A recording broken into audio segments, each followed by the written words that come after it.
So, the Europeans have finally figured out that they are destroying themselves. But what they don't realize is it was predicted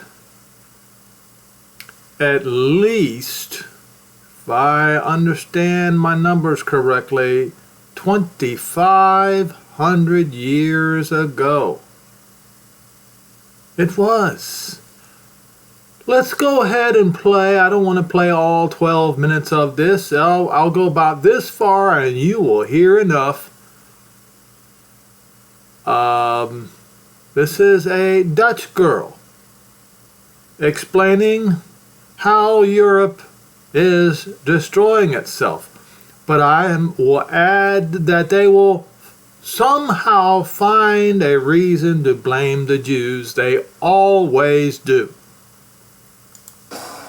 Hello Hungary, hello Budapest, hello fellow Europeans and American friends. Thank you so much for having me.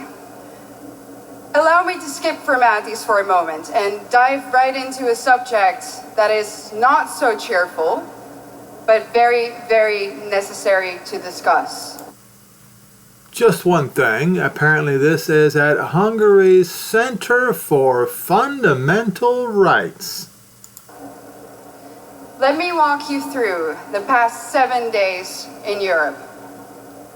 This week in Stockholm, 3 elderly women in their 70s were stabbed in broad daylight on the streets. In London, 4 people were stabbed in a time span of just 42 hours. In Paris, hundreds of Afghan migrants took to the street to riot. And in Brigalow, also in France, yet another church was burned down to the ground. And that, ladies and gentlemen, is just a few incidents in just a couple of days on our beautiful continent. But we all know that these incidents aren't incidents anymore. If there's one thing that's for sure, is that we know, and our governments also know, that there is a link between mass migration and crime. In the Dutch city of Dordrecht, something interesting happened the other day. They announced, and this is a small city in the Netherlands, in my home country, that a new asylum center will be put in that little town. And what did the municipality do? They said, we are going to offer citizens who live in the vicinity of this center €1,000 to take extra safety measures. Our new reality in Europe consists of frequent rapes, stabbings, killings, murders, shootings, even beheadings. But let me be clear about one thing. This did not used to happen before. This is a newly imported problem. Samuel P. Huntington predicted this over 25 years ago when he wrote, and I quote, "In the new world of mass migration, the most pervasive, important, and dangerous conflicts will not be between the social classes. They will not be between the rich and the poor. They will be between peoples belonging to different cultural entities. Tribal wars and ethnic conflicts will occur within civilizations." Well, boy, was he right. And the worst part is, we as a society seem to have become indifferent to it. When another white boy or white girl dies at the hand of an immigrant, we might shake our head, we might let out a sigh, we might even get angry for a minute or two, and then we go on with our lives. We offer the family thoughts and prayers, but nothing ever changes. Ladies and gentlemen, what does that say about us? This is the sign, this is a response of a society that has already given up. A society that has already accepted its defeat. And there you have it, folks. So I ask this lily white woman a question. Did her forefathers have that same energy when they That's right, they, the Roman army, including the Germanicus army, and they had an Arab army to help them in their several legions under the rule of Rome invade Jerusalem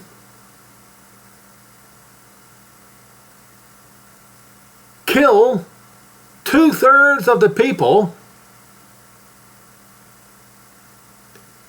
and took what, 14, I think it was 14,000 into captivity or something like that. I'm not sure what the numbers are. Was she concerned that Jews were raped and murdered and their mothers were cut open? Pregnant mothers were cut open? Were her forefathers upset about that? Were her forefathers upset that they and their kings were exploiting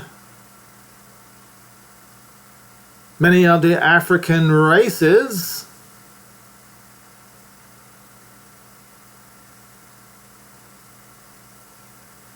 murdering and raping them and pillaging them as well? Well, see, here's the thing. The very people who are complaining about it right now pillage the wealth of other peoples and races. But to cover up those crimes, here's what they did. After World War II, it didn't take very long to say, we are inclusive, we are not racist, we're going to invite all of these people into our country to prove that we are not racist, to prove that what happened in the 30s and the 40s was a one-off, was a fluke, was something that one man came up with.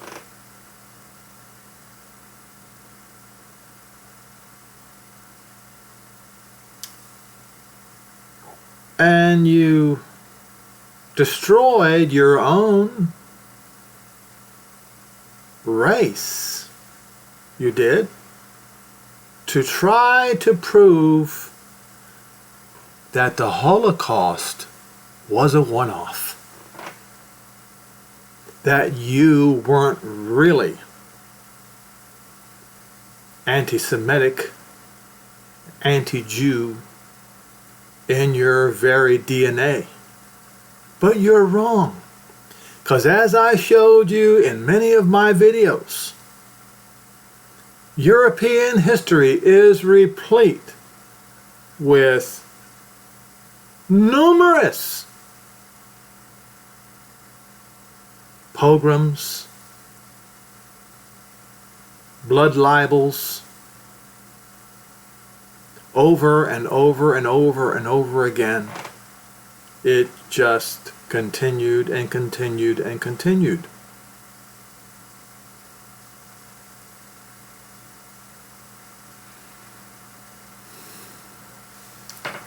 You will say, oh, it is a Jew who is causing all this. His name is George Soros, you will say. Well, let me remind you who George Soros is.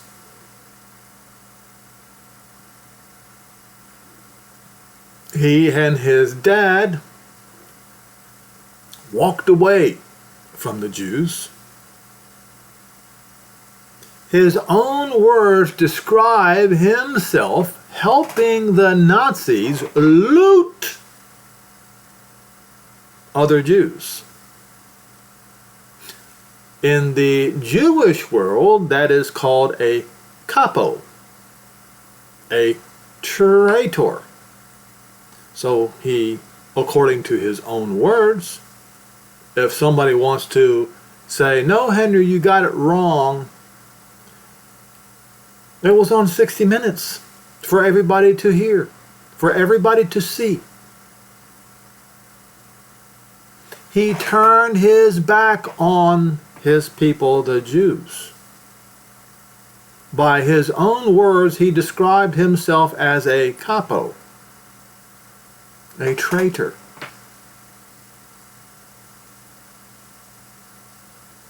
And joined you people. So he's yours.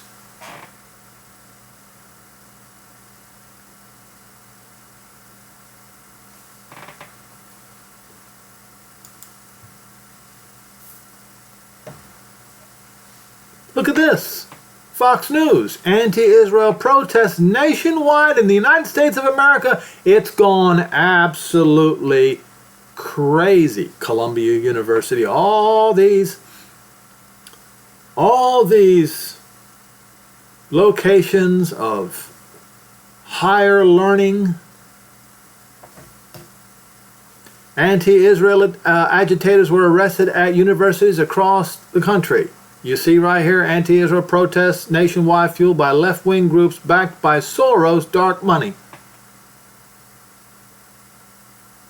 He hated his Jewish roots so much that he even changed his name, his last name, which incidentally is, or was, the same as my last name.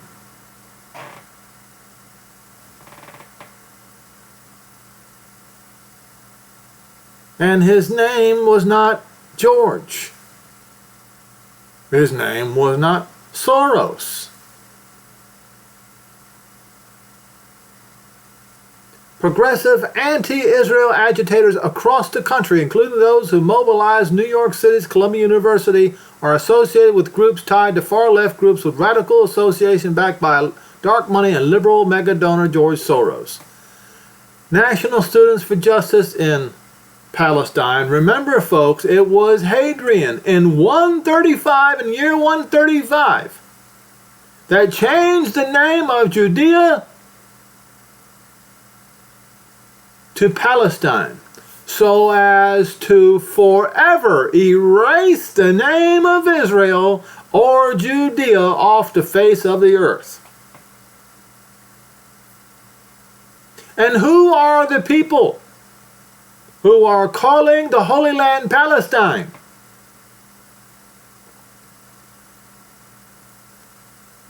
If they use the term Palestine instead of Israel, instead of Judea, instead of the Holy Land, instead of the land of the Jews, then they are Roman. If they use the word Palestine, they're Roman. I don't care what their historical roots are, if they use that word as a replacement of the truth, they are Romans. National Students for Justice in Palestine, a national organization affiliated with around 200 independent chapters, has had a vocal presence at Columbia University in recent days, and at one point said it had walked away from talks with school leaders until administrators pledged not to have them arrested or forcefully removed from their encampment on the Ivy League institution's West Lawn. It is, ever since the rape, pillage, and massacring of the Jews, these peoples threw their whole support behind the rapists, pillagers, and murderers. So don't blame what is happening to your countries on the Jews. Because you see, George Soros joined forces with you Romans. Now, going back to little Miss Eva, what's her face? And as somebody pointed out, over 50% migration population in your big cities means you're not getting replaced. You are already replaced. All right? So they have now come to the realization of what is happening. This is mentioned in Daniel 2. This vision that King Nebuchadnezzar had. And Daniel is there to explain to him the vision. O king, you saw and you beheld a great image. This great image whose brightness was excellent stood before you. The form thereof was terrible. This image's head was of fine gold. The breast and arms of silver. His belly and his thighs of brass. His legs of iron and his feet part of iron and part of clay. You saw until that stone was cut without hands, which smote the image upon its feet. What is on the image's feet? Toes. Okay? So this stone, this other stone came, was cut without hands, and smote the image upon its feet, that were of iron and clay, and broke them into pieces. So this entity, so what that means is these 10 toes are going to fight against this stone.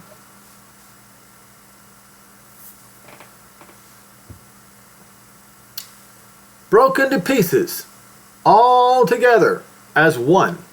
And they became like the chaff of the summer threshing floors, and the wind carried them away, that no place was found for them. And the stone that smote the image became a great mountain, which is Mount Zion, by the way, and filled the whole earth. What it means is, will have dominion over the whole earth.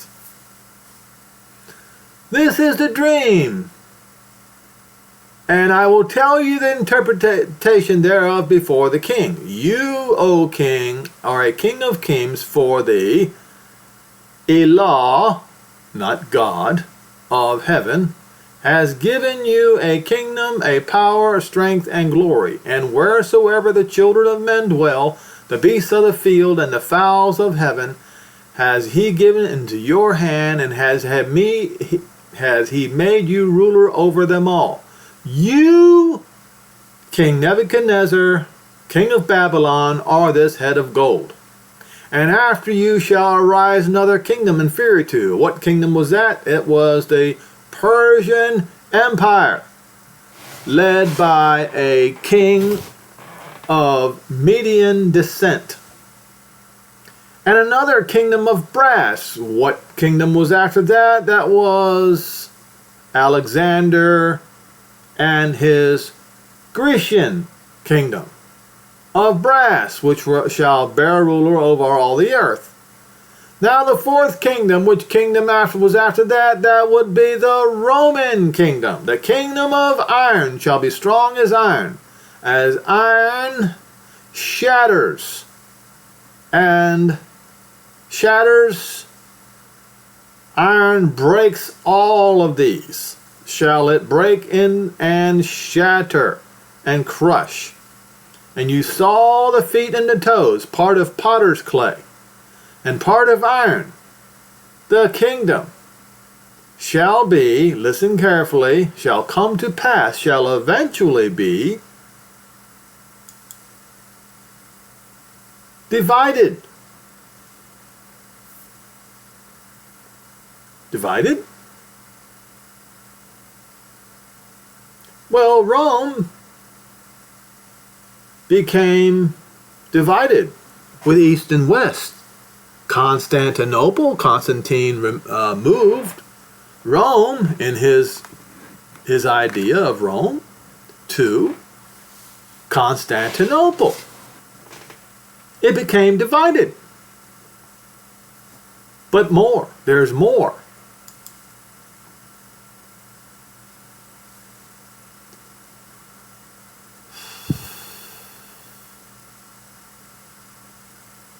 but there was in it the strength of iron. But it still had the strength of iron even while it was divided. Now, talking about the first division, the two Romes, and now it's a third Rome, still divided. The Byzantines versus the Romans, and the Byzantines are still Romans. Russians are. The Greeks are. And for as much as you saw the iron mixed with miry clay, now as the toes of the feet were part of iron and part of clay. Now these particular toes are located in Western Europe. So the kingdom shall be partly strong and partly broken, fragmented. This is what we see today because of the diversity doctrine,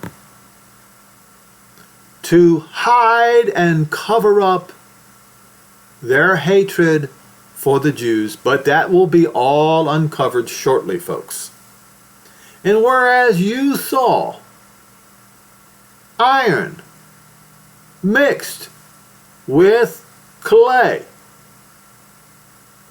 potsherd, now it says it shall come to pass, the seed of men. It should read, so shall it come to pass with the seed of men in these 10 toes. So when King James Version put in there, they shall mingle themselves with the seed of men, they correctly translated it. And this is what the Europeans did. This is what the United States of America did. This is, now folks, even Russia did this. For other reasons, but they still did it. But they shall not cleave to one another, even as iron is not mixed with clay. And they will come to that realization. Because you see, the facts always, the truth always bears out, folks. And what we see with this poor little woman whose ancestors raped, pillaged, and murdered Jews, took them out of their homeland by force. I would like to, what is it, Germanicus? I'll have to do that in another video about the legions of Rome and what nations were a part of it. But I know it was the 5th Legion, I believe it was the 5th Legion, who participated in killing the Messiah. So, I don't want to go too far on a tangent.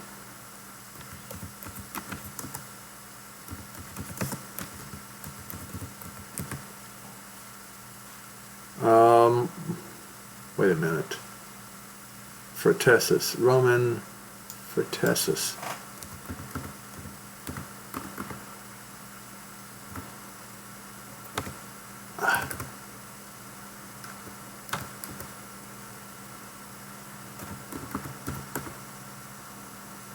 Oh, it is the 5th Legion. That's what I thought it was.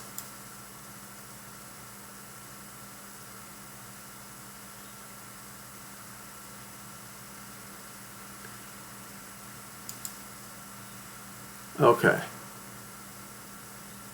Which nations were among the 5th Legion?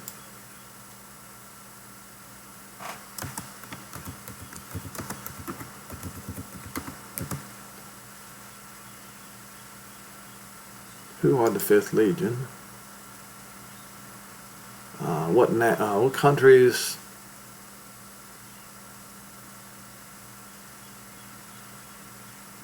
Which countries?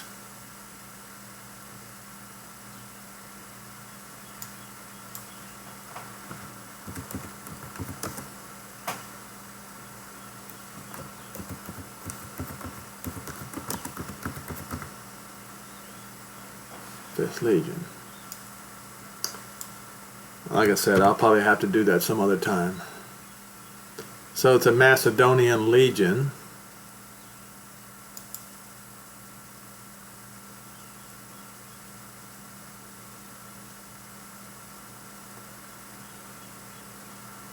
Greek. So I suppose that's the reason why things are written that talking about the sons of Greece, but war between the sons of Greece and the sons of Zion in Zechariah 9.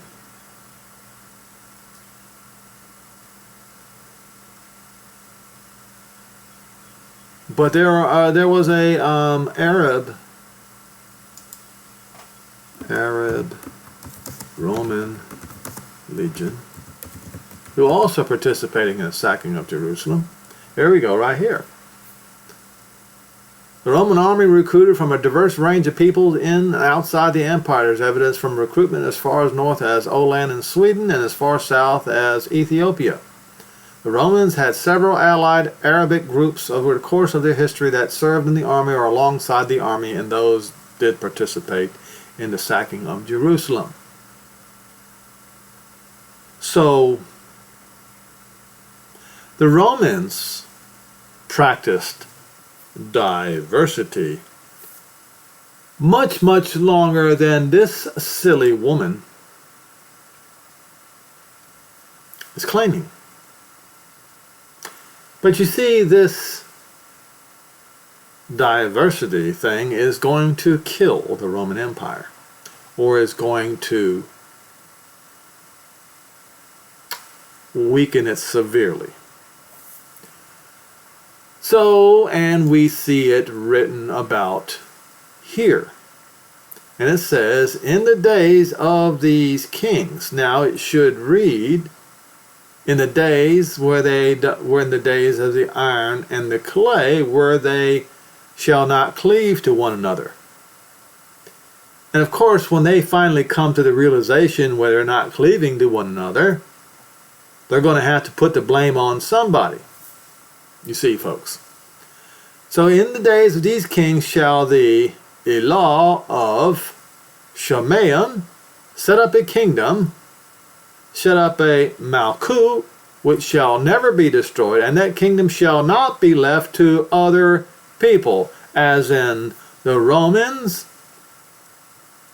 as in the Catholics, as into the Byzantines, as it is currently under, with every single cathedral known to man inside the borders of Jerusalem, and of course the mosque as well. And it shall break into pieces and consume all of these kingdoms, and it shall stand forever. Okay.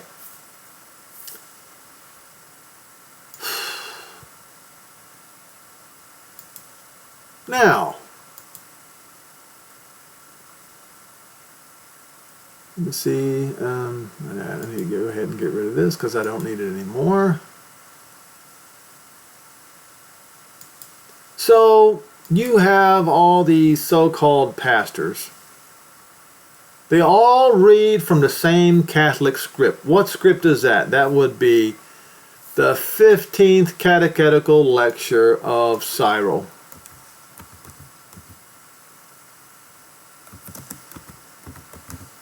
Okay?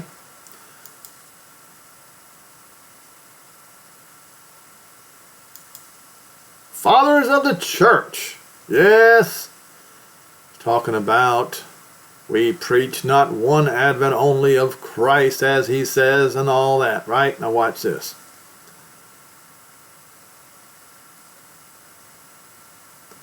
And in here somewhere he says, we, the church, we seek our own sign. And I went over that many, many times in my videos,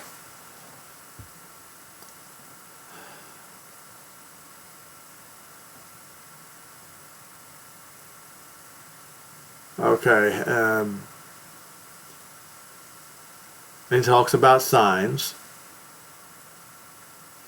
Then it says right here in verse 9 of his catechetical lecture, and what shall come to pass after this? He says next, when wherever you see the abomination of desolation which is spoken of by the Daniel standing in the holy place, let him who reads understands.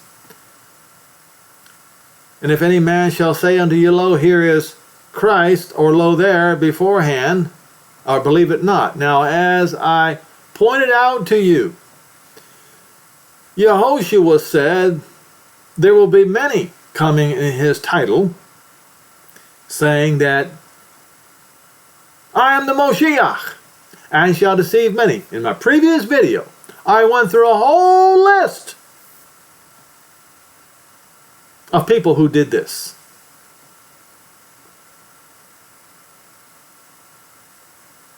Now, none of these Christian preachers ever claimed that they were the Moshiach.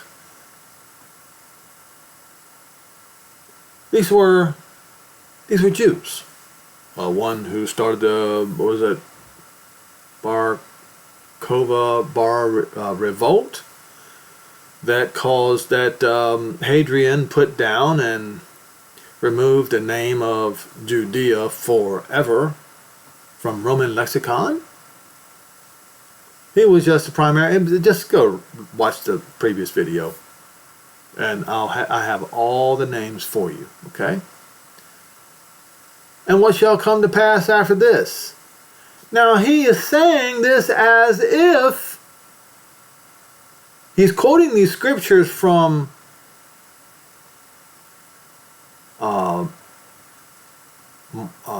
Matthew, Mark, Luke, and Yohanan, as if it is something that is going to happen in the future, when it already occurred before the days of Cyril. When you shall see the abomination of desolation, which is spoken of by Daniel the prophet, standing in the holy place, let him that reads understands. And again, if any man shall say unto you, lo, here is Christ, and lo, there is Christ, believe it not. Hatred among the brethren makes room for Antichrist. For the devil prepares forehand the divisions among the peoples, and he is who is to come may be acceptable to him. But as he says, God forbid that any of Christ's servants here or elsewhere should run over to the enemy. Well, they already did. You see, Paul was talking about, and I'll keep reading, you'll see it right here. Writing concerning this matter, the Apostle Paul gave a manifest sign, said, for that day shall not come. What day? What day shall not come? Now, he was talking about destruction of Jerusalem, Paul was. So is Cyril. But you see, the destruction of Jerusalem occurred 70 AD in the Roman calendar, and you Christians pretend like it never happened. And it does not say there come a falling away and the man of sin revealed. Okay, it says a revolt. This revolt, we will go to falling away. Watch this.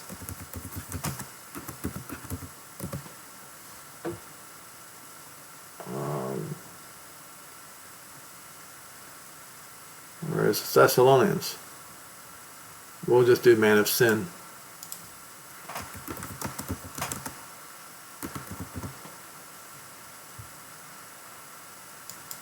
Second Thessalonians 2 verse 3. Now, what I also want to do is this. While I'm looking at 2 Thessalonians 2 verse 3,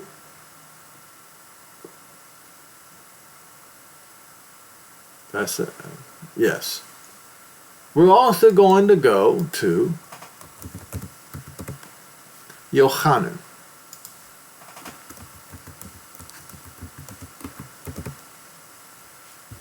Now, Yohanan was speaking Galilean, so he did not say Antichrist. He said anti-Moshiach. Big difference. Now, as you understand, if the Jews would have embraced Yehoshua as their champion against the Romans, there would have been a fight between the Roman emperor and the Moshiach. And so the Roman emperor, therefore, would be anti-Moshiach. But wait a minute. The Romans killed the Moshiach. Doesn't that still make the Romans anti-Moshiach? Use your brains, folks. And this is the reason why Paul said what he said. So, since the Romans were anti-Moshiach, look at what Paul says here. What Yohanan says here. Little children, it is the last days. It is the last hour. The last hour for what? It most certainly wasn't the last hour for civilization as a whole. So who was it the last hour for? Jerusalem. And since Jerusalem is the bride of the Moshiach, yes it is, it's written right there in your book of Revelation. I saw the bride of Moshiach coming down from the sky. The new Jerusalem. Look it up. It is the last hour for Jerusalem. And you have heard that anti-Moshiach, not Antichrist, shall come. Even now, he says, are there multiple anti-Moshiach. This is how we know it is the last hour. He said it's already here. Not in the end of the Roman Empire.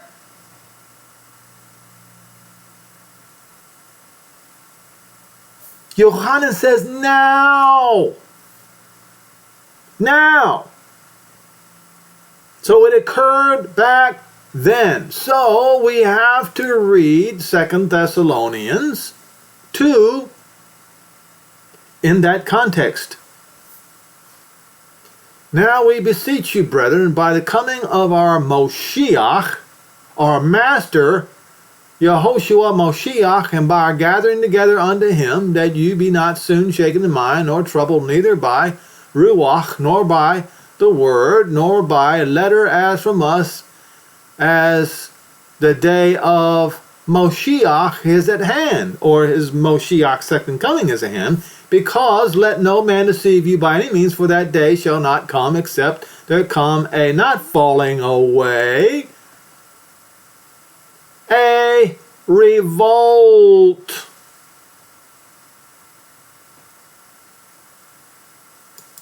That was the last hour for something. And history will tell you that it was the last hour for Jerusalem. So it would be the Jerusalem revolt.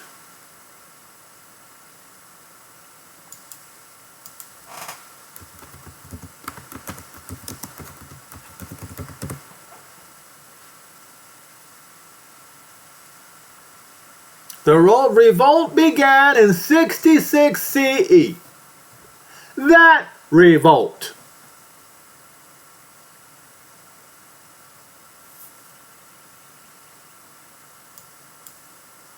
You see, folks?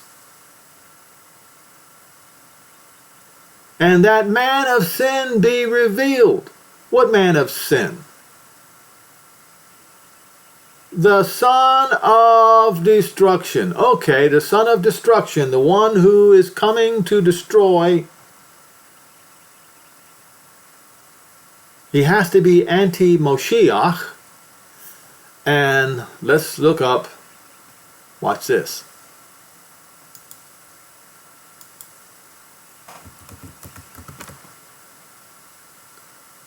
New Jerusalem.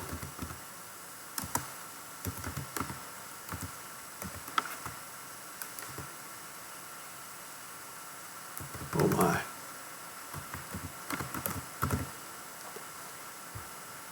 You see that? Revelation 21 in verse 2.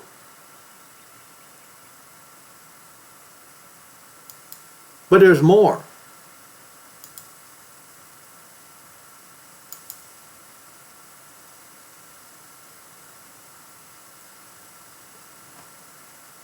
It would be in, I believe it's in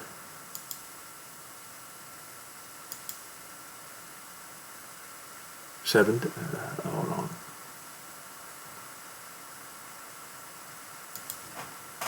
High mountain.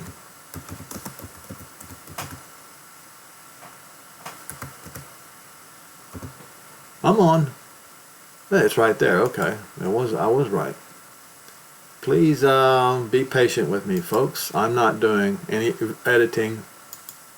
I'm just doing. I'm going to show you this all as I go.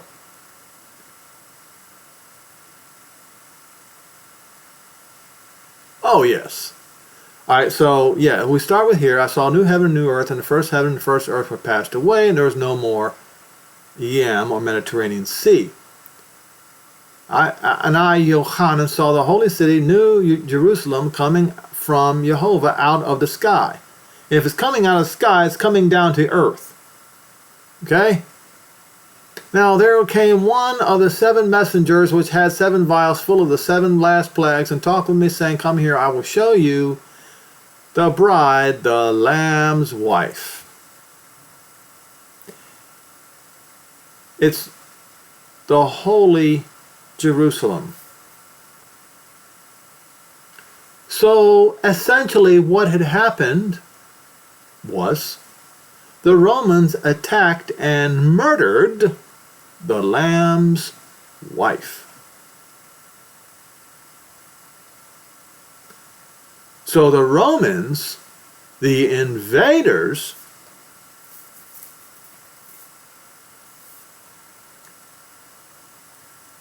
are anti-Moshiach, were anti-Moshiach. And the one who ordered its destruction was who?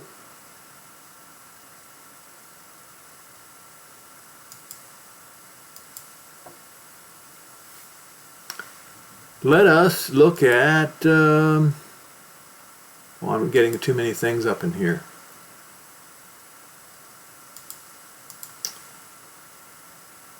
All right.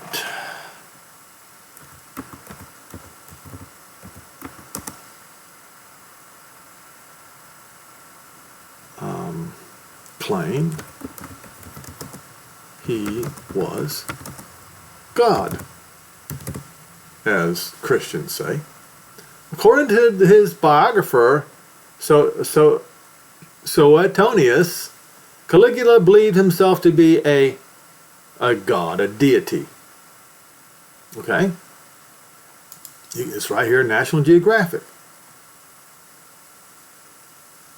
Well, now it won't let me go in there. Let's see if I can find something else.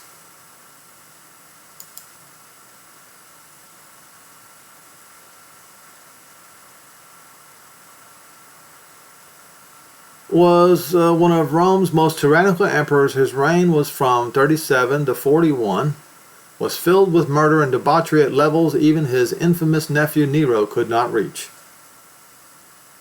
He was also mad, aside from trying to make his horse a council in the Roman Senate and naming it an offense punishable by death to talk about goats in his presence.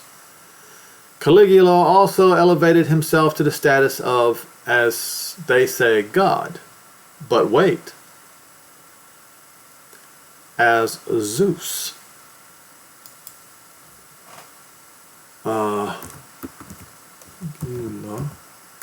As Zeus. Ah, yes. Caligula abandoned his plan to convert the temple of Jerusalem to a temple of the imperial cult.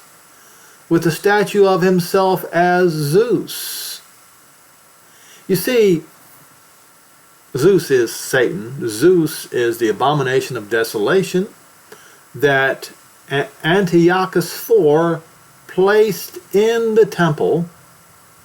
And yes, Caligula did it too, but the Jews threw it out. That's the reason why they don't know whether he actually pulled this off or not, because the Jews threw it out. But he did do it. And that is the reason why.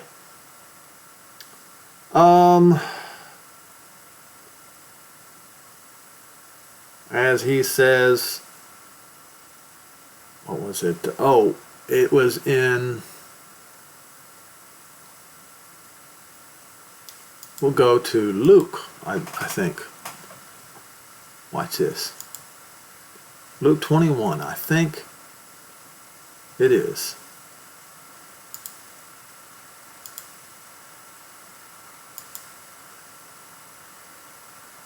Now, Luke 21 and Matityahu have it worded different because it is accounted differently because it gives timing differently.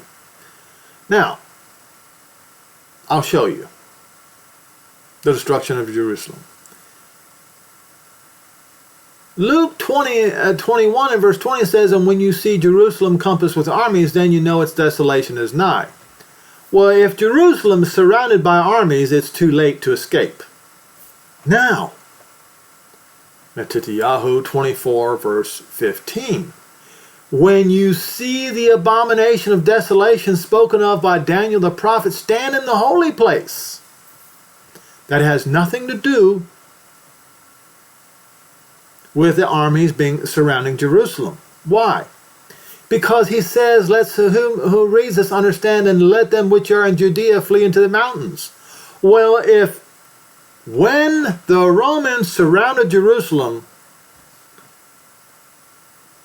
all the other towns in Judea were already sacked, it was too late. So, this is referring to an act that occurred before the surrounding of Jerusalem. What act was that?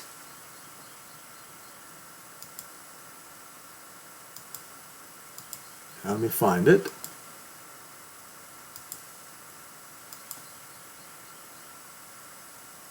Where is it? It's right here.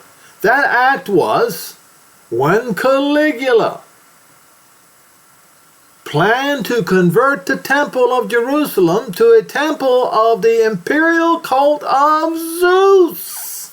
And he himself being Zeus, he put the graven image in there and the Jews threw it out. And this very act led to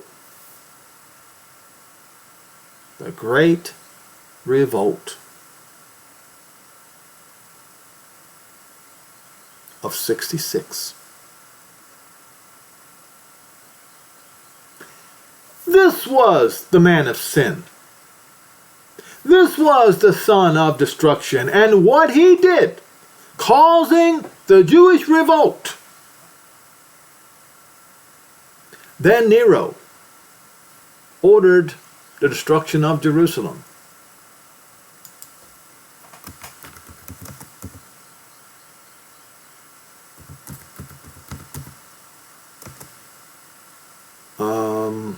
Taking of Jerusalem.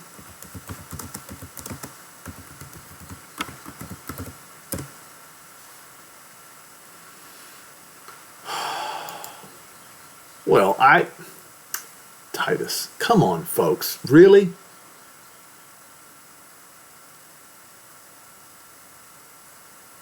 All right. Nero ordered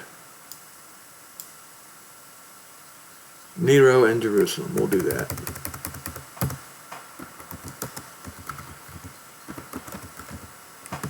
This is why when you study, folks, you got to dig deep. The siege of Jerusalem.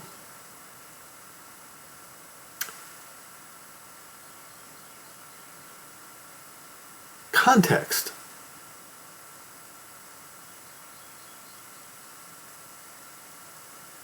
So, in 63 BCE, the Roman general Pompey captured Jerusalem. The Romans ruled through a local client king, like Herod, largely allowed religious freedom practiced in Judea.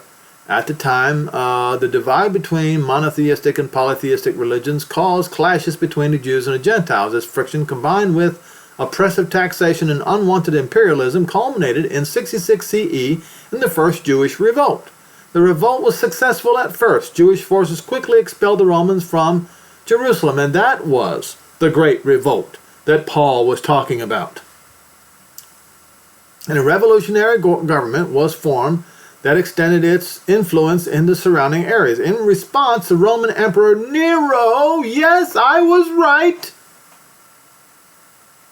sent, yes, and folks, it was what the abomination that Caligula did that caused the Jewish revolt to begin with.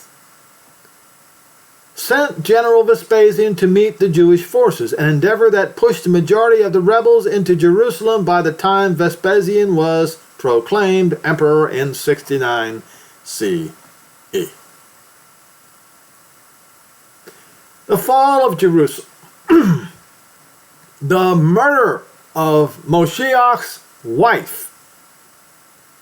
Oh yes, he wept over Jerusalem. In April 70 CE, about the time of Passover, the Roman general Titus, who was Vespasian's son, besieged Jerusalem. And at that time it was already too late to escape. You see? Now we'll continue with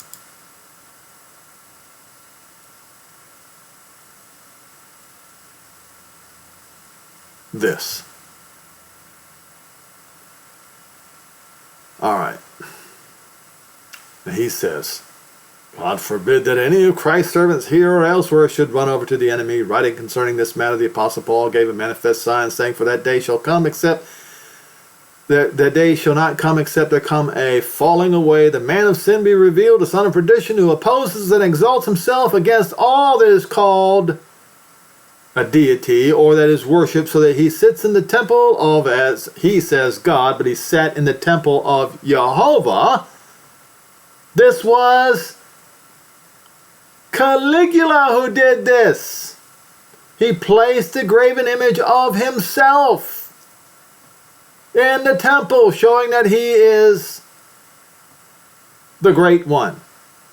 Do you not remember when I was with you? I told you these things, and now you know that which restrains does not say to the end. Does not say it. No, it says that which restrains will continue to restrain. You see what he did? He perverted the scripture once again. It says, for the mystery of iniquity is already here. It's already here. This situation is here now.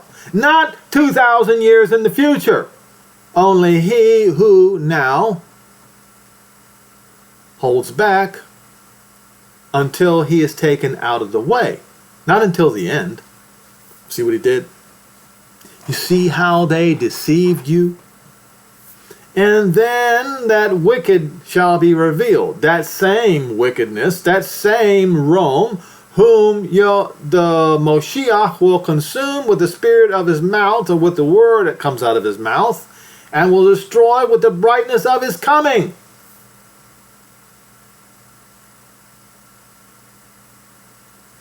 Even him whose coming is after the working of Satan, with all power, signs, and lying wonders. And what is all this power? Well, take a look around you. All this military power, conventional and nuclear.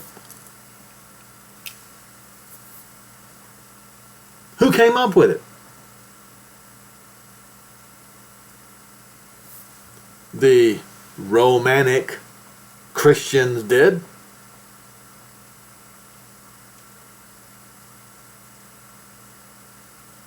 So,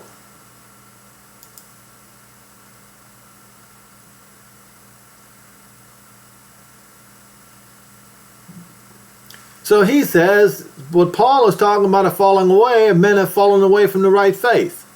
He's talking about the great revolt. You see how they deceived you. They deceived you all of you who call yourself Christian. And he goes on to, unbelievable.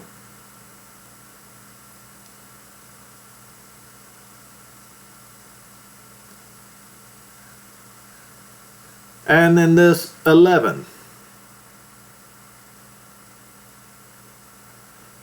but as when formerly he was to take a man's nature, and as he says, God was expected to be born of a virgin, Jehovah fathered a child, literally. And those of you who don't believe that, you are of anti-Moshiach. I'm talking about you Christians. All right. So now, since as he says, true Christ is to come a second time, the adversary taking the occasion by the expectation of the simple, that's me, simple. And remember, folks, Yehoshua said, I thank you, Father, that you have given these things to the simple. I have to go to that scripture too. Sorry for having to go back and forth. But it is what it is.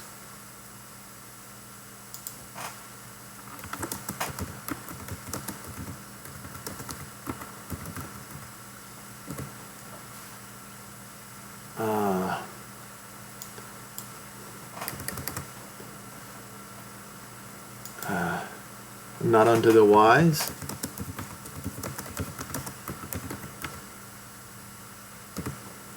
Not unto the prudent. Not to the prudent. To the prudent.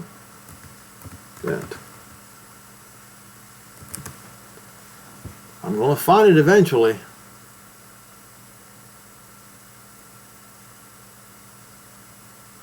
Looks like I got to Google it.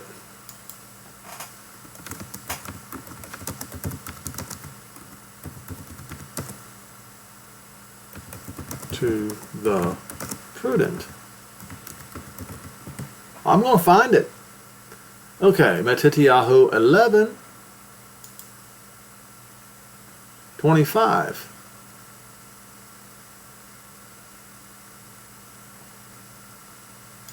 I'll do this right here. I'll just start back. Bible Hub. This one, in case I need to go back.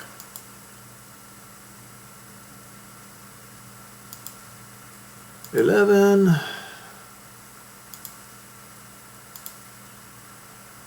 $25.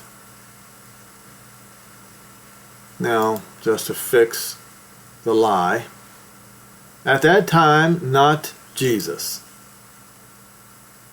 Yehoshua. There is only one name under the sky by which anybody can be saved.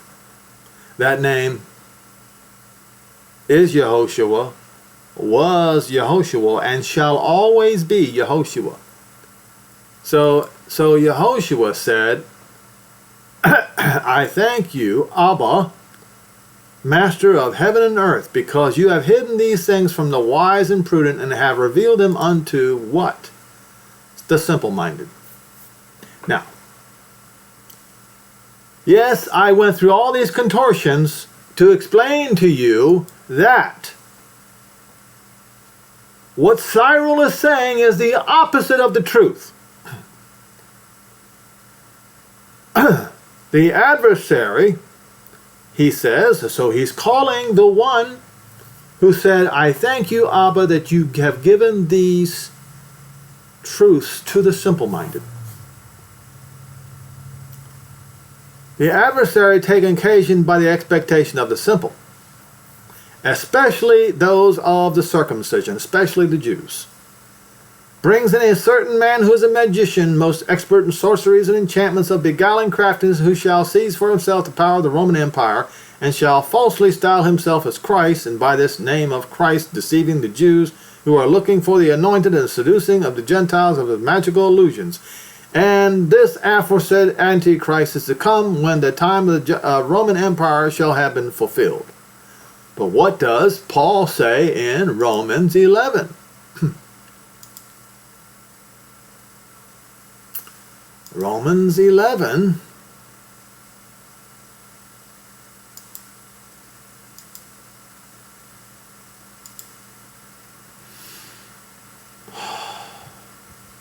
Verse 25.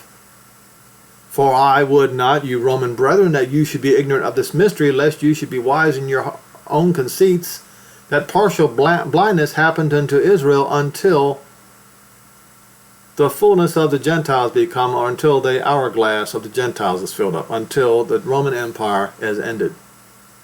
And so all Israel shall be saved. So apparently, according to Caligula, I'm one of the simple circumcised, as he says, that's going to be deceived by this Zionist who's going to come to save Israel.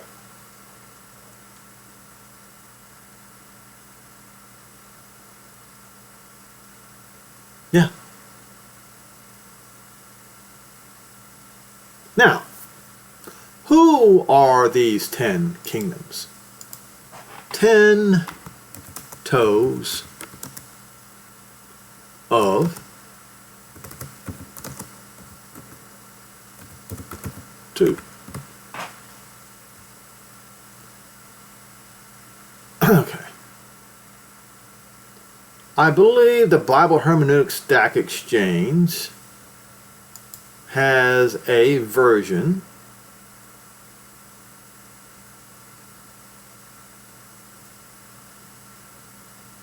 of who these are.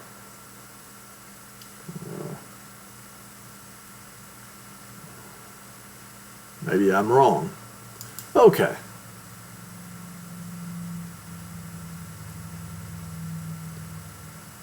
I will just do this.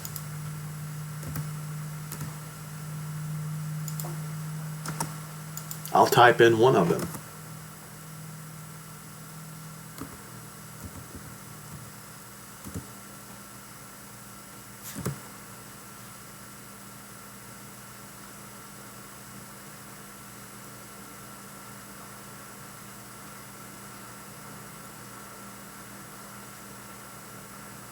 Where is it?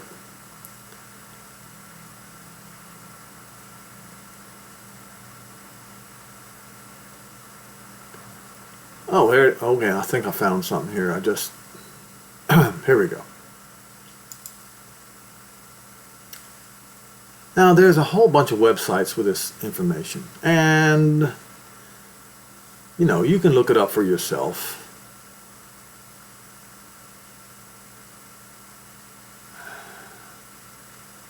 But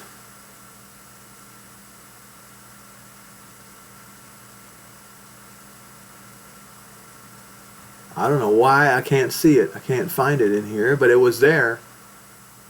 Okay. History identifies the 10 horns that caused the disintegration of Rome. Okay, so history identifies them as the kings of the Ostrogoths, the Heruli, the Franks, the Vandals, Lombards, Visigoths, Suevi, Burgundians, Alemanni, and the Anglo-Saxons. This is probably as close to accurate as you will ever find. Okay? Now, save this if you can. Daniel, Revelation, BibleStudies.com, etc. You can find it if you look for it. Okay? But in here, he'll probably, about the little horn and how the little horn, which is the man in Rome, sacked the, uprooted the Vandals, the Visigoths, and the Heruli. The 3 that were uprooted by the little horn. Okay? So, these 10 are going to come to fight against 10 kings.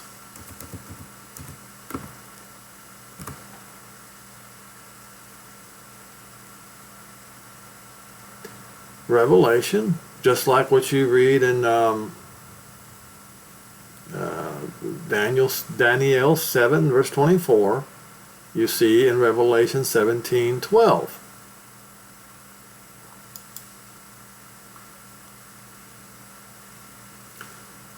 And these 10 kings which ye saw are 10 kings which have received no kingdom as yet, and back then they received their kingdom according to the Pope's blessing, you see, but received power as kings with for 1 hour with the beast. Now, they had they sacked Constantinople, which was in those days Rome, the great harlot. I went over which crusade was it? Was it the Fourth Crusade? How they burned Rome. Okay, and so the beast that was and is not, even he is the eighth, is of the seven, and goes into perdition. That was the Julio Claudius Empire, the dynasty. That was the one who destroyed Jerusalem. And another dynasty comes up, and that is the dynasty of the papacy, beginning with Constantine. And the 10 horns which ye saw are 10 kings which have received no kingdom as yet, but receive power as kings 1 hour with the beast. These have one mind, and will give their power and strength unto the beast, or the little horn, the one man at the Vatican. And they did, for a long time. But these same 10 kings, which are now 7, because the men at the Vatican uprooted 3 of them, will be a kingdom of iron and miry clay. It will come to a point in time where they will realize that their kingdom is partly broken because they, you see, tried to hide their racial hatred. And they try to hide it with a doctrine of diversity. And their racial hatred is almost exclusively for the Jews. They tried to cover their sins from the Roman invasion until the Holocaust with the doctrine of diversity. And these shall make war with the Lamb, and the Lamb shall overcome them, for he is Master of lords and King of kings, and they are called, that are with him are called chosen and faithful. Yes, Israel.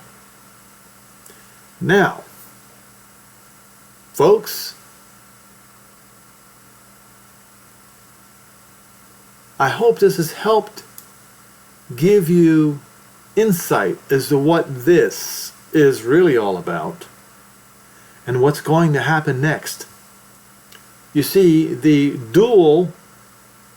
divided Rome, the 2 heads, or the 2 horns, that are at each other's throats, have realized that their demise is at the doorstep. I hope you understand that the demise of Rome signals the coming of the Moshiach to save Israel. Because, as Paul said, and so all Israel shall be saved. When? When the fullness of the Gentiles come in, or when the hourglass becomes full.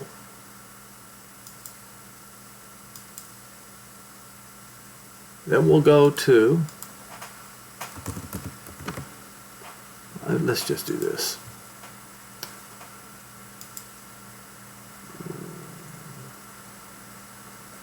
To the Yahoo 24 or 24. All right.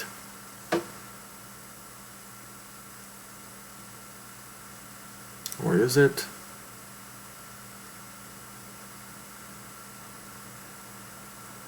Till the time of the Gentiles comes to the end.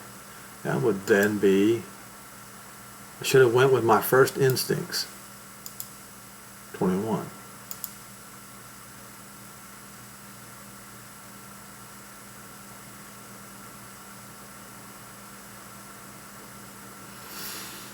So, they shall fall by the edge of the sword and shall be led away captives and among all the Gentiles. Who?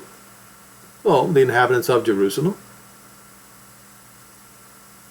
When this occurred, this was when Vespasian sent Titus to finish Jerusalem. And led away captive and all the Gentiles, and Jerusalem shall be trodden down by the Gentiles until the time of the Gentiles is fulfilled. So, Church Father Cyril claims that the Antichrist, as he says, is coming next, but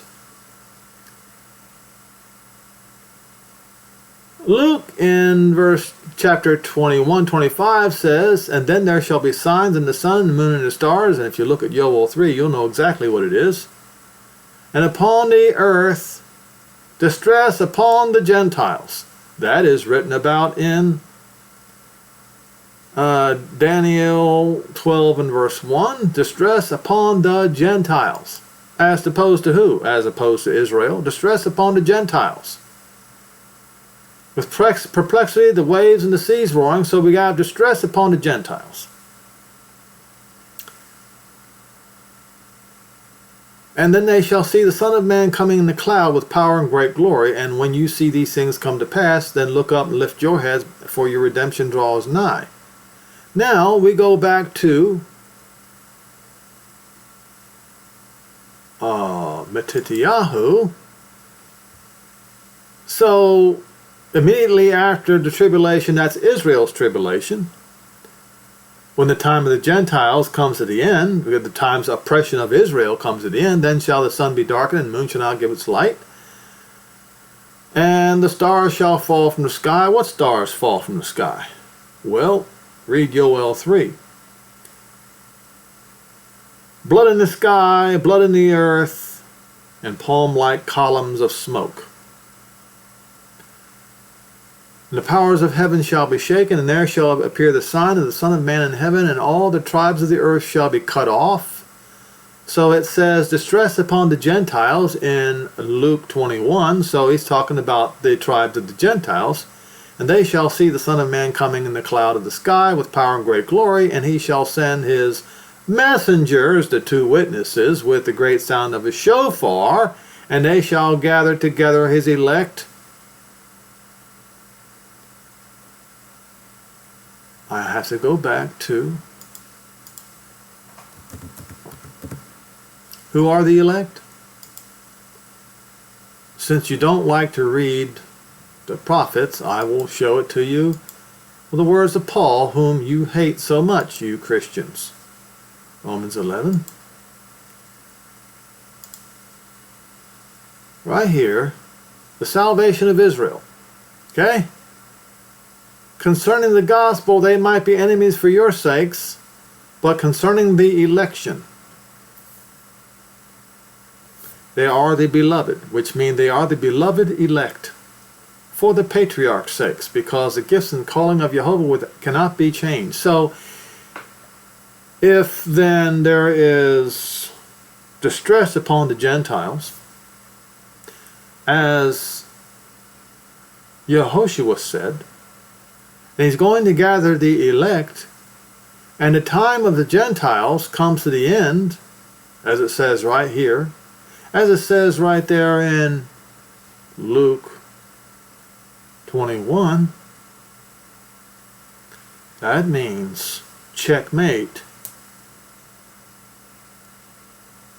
your Hagees, your Billy Grahams, your Jerry Falwells, and I go back to Hagee because he claims to be a friend of Israel. No, what he wants to do, he wants to help speed up the process so that the Antichrist can come, as he says.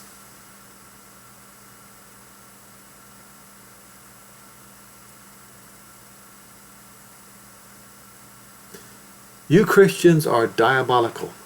You are of the devil. Because you do not believe the words of Paul in Romans 11. You do not believe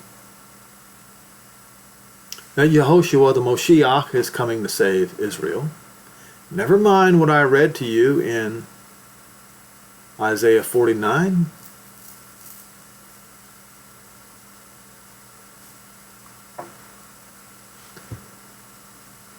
So,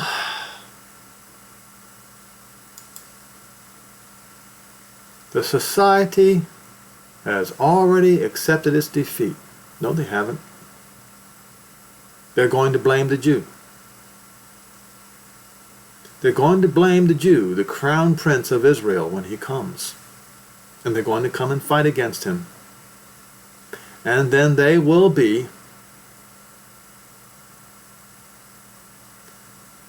like fine powder, like chaff scattered by the summer winds. And they will be no more until 1,000-year reign is up. And then they will show their true colors again.